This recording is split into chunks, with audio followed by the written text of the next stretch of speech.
Wyoming Territory, 1879. The wind carried dust and silence through the dry town of Red Hill as the sun dropped behind the jagged ridgeline. And that was the moment Tessa Hartley realized her father had just traded her for a rifle. She stood outside the saloon, her boots planted in dirt that had not seen rain in weeks. Her father, Holden Hartley, shoved a battered Winchester into his saddlebag, his eyes already drifting toward the hills like he meant to be gone before she even opened her mouth. "You said we were coming for supplies," she said, voice dry as the land. "We got what we needed," he muttered, not looking at her. Tessa's stomach twisted. "You gave me to a stranger." Behind her, the man leaned against a post, arms crossed. He was tall, with a lean frame that looked built for riding long and fighting hard. Dust clung to his dark shirt, and his brown eyes stayed trained on her like he already knew what kind of trouble she came with. Holden finally met her eyes. "He is a good man. Not my concern what happens now." And just like that, her father mounted his horse and rode off, the rifle slung across his back. Tessa turned toward the stranger. He pushed off the post slowly, like he knew sudden movements would make things worse. "Name's Holden Tucker. I did not ask for this, believe me." Tessa crossed her arms. "Then why take the trade?" He looked embarrassed, then honest. "Because your father was about to leave you here anyway, and I figured you deserved better than being handed off to the barkeep." She swallowed hard. Her voice came low. "You still took the gun." Holden nodded once. "I did, but I will trade everything I have to get you home, wherever that is." She blinked. "I have no home. Not anymore." Then they stood there, two strangers tangled in someone else's bad decision. Holden took her to the small ranch he managed 3 miles outside Red Hill. It was not much a single-room cabin, a barn with a lean-to, and a few cattle too scrawny to sell, but it was quiet and clean. Tessa sat on the edge of the porch, arms wrapped around her knees, watching the last of the day's light settle on the hills. He brought her coffee. "I will ride into town tomorrow, see about work. If you want to stay here a bit, you can." Tessa stared ahead. "You do not owe me anything." He sat down beside her, setting the tin cup between them. "Maybe not, but I do not leave people behind." Silence stretched between them, long and uneasy. "I was not always like this," she said finally. Holden glanced at her. "My mother died in Cheyenne. My father started drinking after that. Lost our land, then our dignity. I guess I should be grateful he traded me for a rifle and not a bottle." Holden did not speak, just looked at her like he really saw her. "I am not broken," she said. "I know." They sat until the stars came out. The next morning, Holden saddled his gelding and rode into Red Hill, leaving Tessa with a loaded pistol and a loaf of cornbread. He came back with a busted lip and a black eye. "What happened?" she asked as he dismounted. "Found your father," he said, jaw tight. "Took some convincing, but I got his name off the land records and found where he sold your wagon. He is riding south toward Sweetwater. I will go after him." Tessa stared at him. "Why? You said you did not ask for this." "Did not," Holden admitted. "But I cannot leave it like this either." 3 days later, they rode together. Tessa wore a borrowed hat and rode Holden's spare mare. They traveled light rifles, bedrolls, and a bag of jerky. By the time they reached the riverbank east of Sweetwater, the trail had gone cold. They camped under a juniper tree that night. She watched him from beside the fire. "Why do you care?" Holden stirred the embers with a stick. "Because I know what it feels like to be left behind." Tessa tilted her head. "Your folks." "My wife," he said. "She left when our boy got sick. Could not bear it. He died 5 years ago." Tessa's chest ached. "I am sorry." He nodded once, eyes on the fire. "You start to believe you do not deserve anything good after that." She moved closer to the warmth. "You do." He looked at her then. really looked, and something shifted between them, quiet and real. They found Alden in a trading post 2 days later, drunk and laughing over a poker game. Tessa stepped into the room like a storm coming through, calm but fierce. "You left me," she said. Alden squinted at her. "You still talking about that?" Holden stood behind her, hand on his belt. "You sold me for a rifle. I did what I needed to do." Holden's voice cut through. "You do not get to decide her worth." Alden stood, swaying. "You want her, take her. I got nothing left." Holden's fists clenched, but he did not swing. He just turned to Tessa. "You want to go home?" She looked at her father, then back at Holden. "I already am." They left the next morning, riding slow. The land seemed softer now, the wind less cruel. As the sun rose behind them, Holden turned to her. "You do not have to stay with me." "I know," she said quietly. "But I want to." He pulled his horse closer, close enough that their knees brushed. "You sure?" he asked. She met his eyes, steady and clear. "I am sure." He reached out and took her hand, holding it like it mattered. Because it did. And in that moment something new began, something real.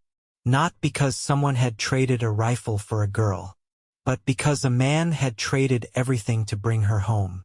The wind came in steady from the east that morning, rustling the cottonwoods along the creek and carrying the scent of wet stone.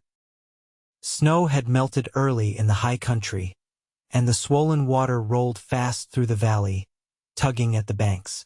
Tessa stood with her boots in the mud, skirt hem damp, watching the current like it might answer a question she hadn't yet found words for. Behind her, Holden was splitting fence posts. He worked without talking, the clean rhythm of axe and wood speaking for him.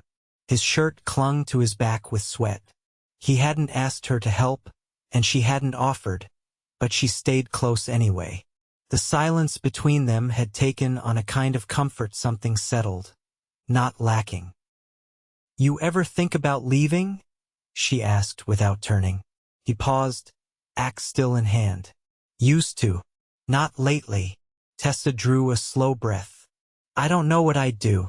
If I left, I mean." Holden leaned the axe against the stump. "You don't have to figure everything out today." She turned. "Seems like I ought to."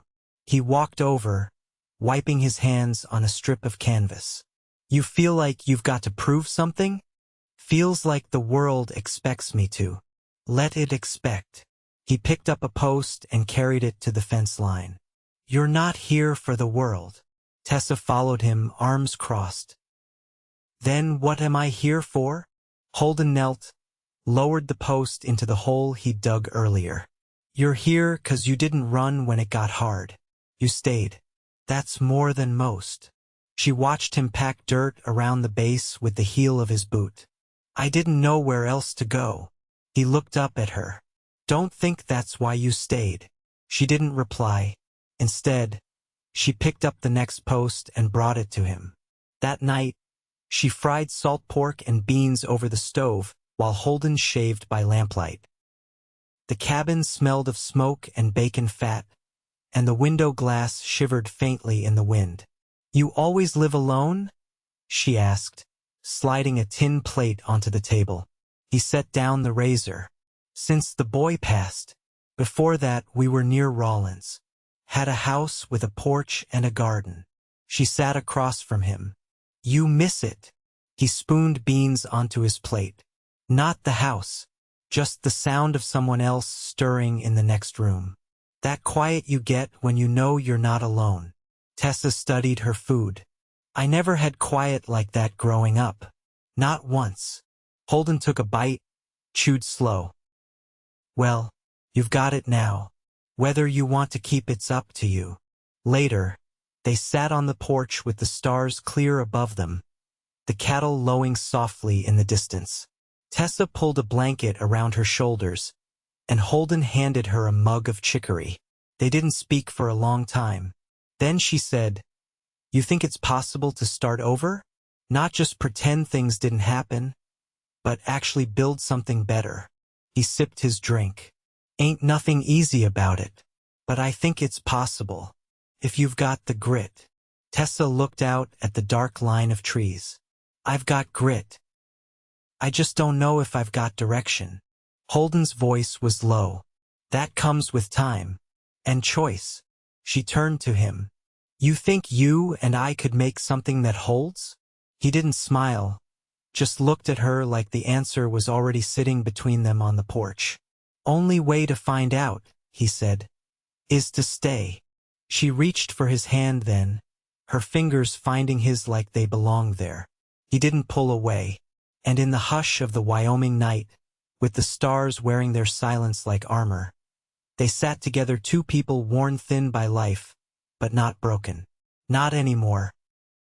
The spring thaw came slow across the high plains, loosening the soil and waking shoots of green from brittle ground. Holden's cattle moved easier now, fattening on new grass, and the days stretched long enough for supper to be eaten with the windows open. Tessa had taken to keeping a ledger in the evenings, writing down expenses, tallying what they could trade come summer, and Holden didn't say a word about it. Only left her the desk space clear and a pencil sharpened every morning. She found herself humming sometimes, low and without thinking, while she boiled water or swept the porch. It was a sound she hadn't heard in herself in years. One afternoon, after fencing along the west boundary, she brought Holden a clean shirt and a basin of water. He was sitting with his back to the barn wall, arms streaked with dirt, his hair damp with sweat. You don't have to do that, he said as she set the basin down beside him. I know, she answered, dipping the cloth and wringing it out. Let me. She knelt beside him and wiped the sweat from his brow, slow and sure. He closed his eyes, just for a moment. You get letters from anyone? She asked. No, he said. Not anymore. She nodded, rinsed the cloth again. I never had anyone write to me. Mama couldn't read, and Pa only wrote when he owed money. Holden looked at her. You want to learn? She blinked. To write. To send a letter. To keep your own words if you want. I wouldn't know where to start. I'll show you, he said. If you want. She folded the cloth and reached for his hand. I do. That night, he brought out a stack of foolscap paper and a bottle of ink he rarely used. She sat across from him at the table, her hands trembling a little. Start with your name, he said. She dipped the pen and wrote it slow. Tessa Hartley. Write mine next to it, he said. She looked up. Why? He met her eyes. So you remember who sat with you when you started. By the end of the week, she was copying passages from a newspaper someone had traded for salt. Her writing was crooked, but she didn't care. She kept the paper folded in her apron pocket like something precious. One evening, as the sun was easing behind the hills, Holden returned from the creek with a trout slung over his shoulder. He found Tessa barefoot in the garden patch, pressing seeds into the dirt with her thumb. You said you never had quiet before, he said, setting the fish on the table. You have it now. But do you want it? She stood, wiping her hands on her skirt. I think I do, but not if it means being alone. He nodded once. It doesn't. She reached for his hand without hesitation. Then yes, I want it. They finished the planting together. Squash, beans, and potatoes. Enough to carry them through the next winter, if the season was kind. Later, they sat in the doorway of the cabin. Holden pulled her close, her head resting against his shoulder. The sky was streaked with lavender and the first sound of crickets stirred in the grass. You ever think about what's next? She asked. Sometimes. She tilted her chin up. What do you see? He brushed a stray hair from her cheek. You. Here. That's as far as I need to look. She smiled then, not out of surprise or disbelief, but because her heart had settled into something steady and for the first time, she believed it would stay. The first thunderstorm of the season rolled in just after dusk, sudden and sharp. It started with wind, hard and fast, sweeping down from the hills and snapping the barn door against its hinges. Tessa was setting a pan of flour aside when the first crack split the sky. Holden stepped in from the yard, his shoulders wet through, carrying an armful of kindling. "Ridge'll run off fast," he said, kicking the door shut behind him. "Creek might rise by morning." Tessa moved to the stove, tightening the kettle lid. "The fence line on the south pasture, will it hold?" "Should, but I'll check it when the rain lets up." She wiped her hands on her apron and turned. "I'll come with you." Holden met her eyes, water dripping from his hair. "You don't need to." "I know," she said, voice steady. "Still want to." He gave a small nod, then set the kindling by the hearth. The storm slammed overhead, rattling the panes in their frames. Neither of them flinched. That night the wind howled like something alive, and the cabin creaked with it. Tessa sat with her knees drawn up in the rocker, watching Holden mend a torn saddle strap by lantern light. His hands moved slow, careful, as if the leather were something living. "Do you think you'll raise stock the rest of your life?" she asked. He paused, needle poised. "If I can keep 'em fed." "And if you couldn't?" He set the strap down. "Then I'd find something else. Land's been good to me, but I owe it nothing." Tessa unfolded her legs and stood. "I never thought about what I'd do if I had the choosing." "Well," Holden said, "you've got that now." She stepped closer. "I'd like a proper garden, not just for food. Flowers, maybe. Color. Then we'll find seed come summer," he said. "Get you roses if you want." Tessa smiled, faint and real. "Mama used to say roses were too proud for Wyoming." He leaned back in his chair. "Then we'll grow something stubborn. Like you." She looked down at him, heart full of something she hadn't named yet. "You think I'm stubborn?" "I think you're still standing. That takes more than luck." The wind shrieked across the eaves, but inside it was warm. By morning, the rain had passed and left behind a silver mist across the pasture. Tessa pulled on her boots and followed Holden out. The south fence had held, though a few posts leaned like tired men. They worked side by side, resetting them in silence, until Holden straightened and looked out toward the tree line. "Someone's coming." Tessa shaded her eyes. A wagon moved slow up the trail, pulled by a sway-backed mule. A man sat hunched on the bench, hat low, figure thin. When he drew close, Holden stepped forward. "Help you?" The man stopped the mule. "Looking for Tessa Hartley." She stepped up beside Holden, heart tightening. "Why?" The man lifted his head. "Name's James Routh. Your uncle. On your mother's side." Tessa stared. "I didn't know I had any kin left." "You didn't," he said.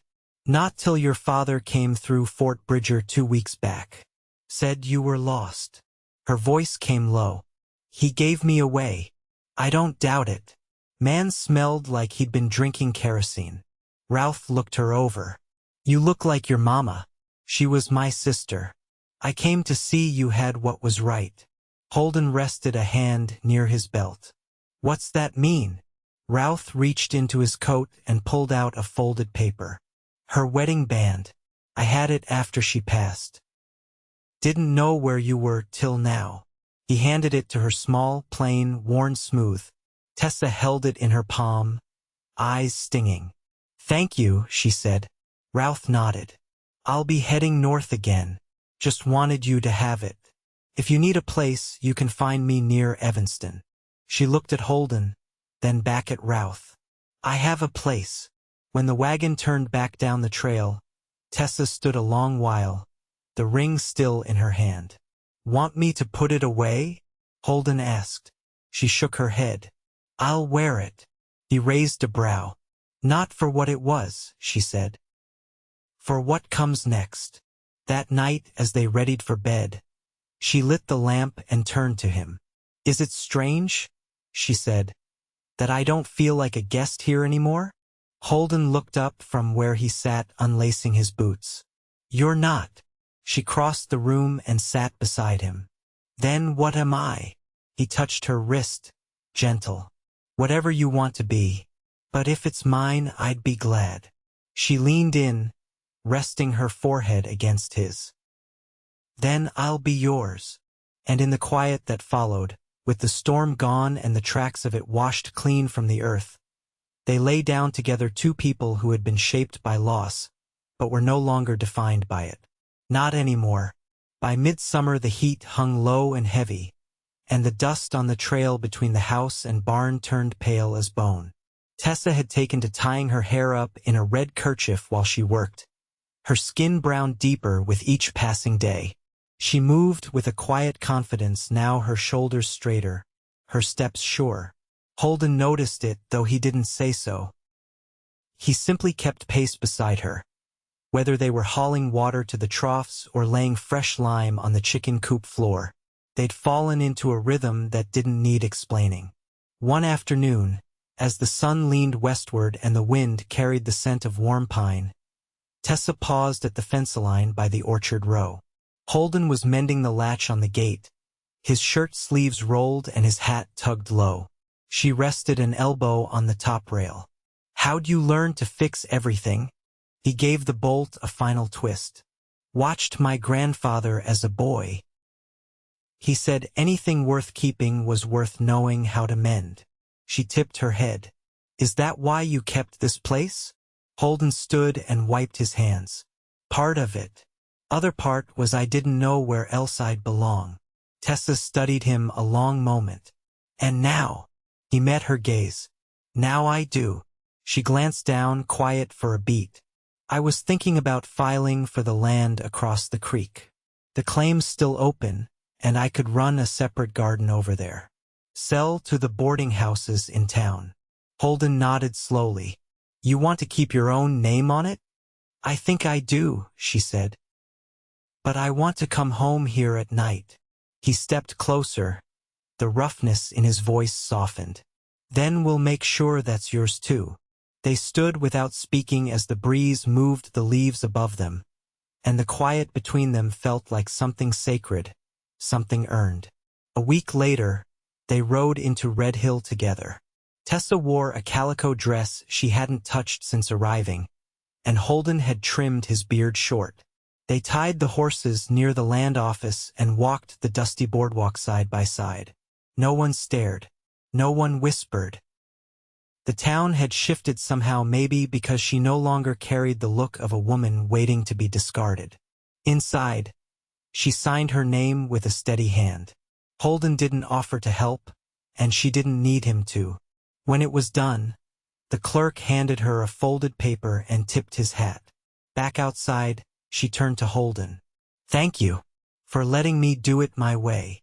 He looked at her, eyes soft. "It's the only way that matters." That evening, after the work was done and the tools were hung, they sat behind the barn where the grass grew long and the crickets had started to sing.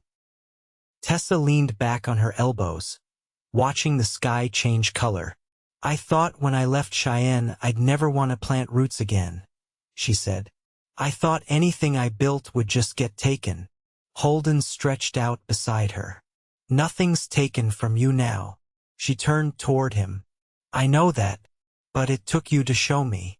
He reached over and took her hand, their fingers rough and calloused from the same labor. "You showed yourself." They lay there until the stars came out, and when she rolled toward him, he met her without hesitation. Their kiss was slow, deepened by all that had come before, not hunger, not rescue, but recognition. When they finally rose and walked back toward the house, Tessa paused just before the door. "There's something else," she said. Holden waited. "I want to marry you, not because I need to, because I want to wake up beside you every morning without question." He didn't smile, just stepped forward and cupped her face in his hands. "Then that's what we'll do." The wedding was held at the edge of the orchard, beneath a cottonwood whose branches reached wide as sheltering arms. Only a few neighbors came: the widow who traded butter for eggs, the stable boy from town who'd once helped Tessa lift a sack of flour, and an older rancher who'd lent Holden a branding iron years ago. Tessa wore a dress she'd sewn herself, and Holden wore a clean shirt, pressed flat with a warm iron. They said their vows with their boots in the grass and their hands locked tight, and when it was done, there was no fanfare, no grand feast, just two people who had once been strangers, now anchored in a life they'd built from the ground up. That night, they danced slow in the kitchen, a fiddle tune drifting from the neighbor's porch window. The lamp threw gold light across the timbered walls, and Tessa's laughter rose soft and easy. Holden rested his forehead against hers. "You happy?" Her answer came without pause. "I am." Years passed. The garden across the creek grew thick with vegetables and sunflowers. Tessa sold her harvests by wagon in Red Hill, her name known for sweet squash and early tobacco. Holden raised hardy cattle, drove them to market with the help of a ranch hand they took on the second summer. They built a second room onto the cabin, then a third, and planted apple trees that bore fruit by their fifth year. In time, the land carried their shape the way the gate leaned from use, the porch boards worn smooth where they stood shoulder to shoulder each evening. And though the world around them kept shifting, rail lines stretching farther, towns growing wild with strangers, they remained steady. Not because nothing had ever broken, but because they'd learned how to mend. Together,